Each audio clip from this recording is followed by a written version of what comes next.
J'ai un nouveau projet, c'est une pièce qui se passe dans un bar parisien où l'on suit l'évolution d'une trentaine de personnages.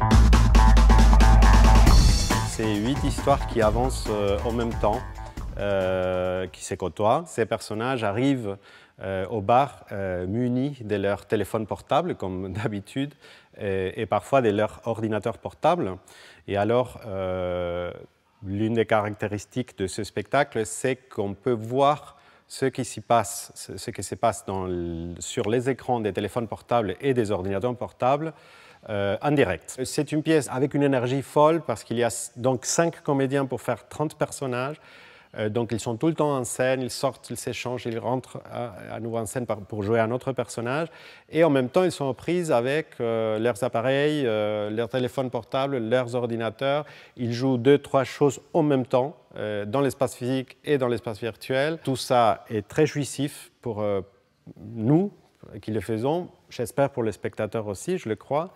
Et en même temps, ça raconte bien quelque chose de l'ordre de notre expérience contemporaine de la vie. Tous les personnages essayent d'avancer tant bien que mal avec leur vie dans cette société de concurrence généralisée. Les liens sociaux sont progressivement marchandés. On dépend de plus en plus des applications, des sites pour, par exemple, les liens d'amitié, la famille, bon, le travail, évidemment, l'amour, le sexe.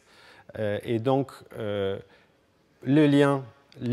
certains liens sociaux qui étaient en dehors de la sphère marchande deviennent des terrains de conquête du commerce, en fait. C'est intéressant de le remarquer, c'est problématique, et la pièce ne cesse de mettre en jeu cette question-là. Les personnages de la pièce vivent leur vie. Ils ne sont pas des faire-valoir des idées. Ils vivent pleinement leur vie, ils sont très vivants et c'est à cause de ça qu'ils traversent les mêmes problématiques qu'on a contemporaines. Ce n'est pas une pièce à débat, ce n'est pas un débat d'idées, ce n'est pas une pièce à thèse du tout. C'est surtout une pièce où il y a beaucoup d'humour. Ce sont des choses qui pourraient être comme pesantes comme ça. Alors, ce n'est pas du tout la manière dont on l'aborde dans la pièce. Je pense que cet humour, cette possibilité de rire de ce qui nous arrive, en fait, et nous permet de prendre comme un recul. Et ça ouvre peut-être un petit espace de réflexion où l'on peut se ressaisir un petit peu de sa liberté, rien qu'en créant une sorte de distance par rapport à ce qu'on subit quotidiennement.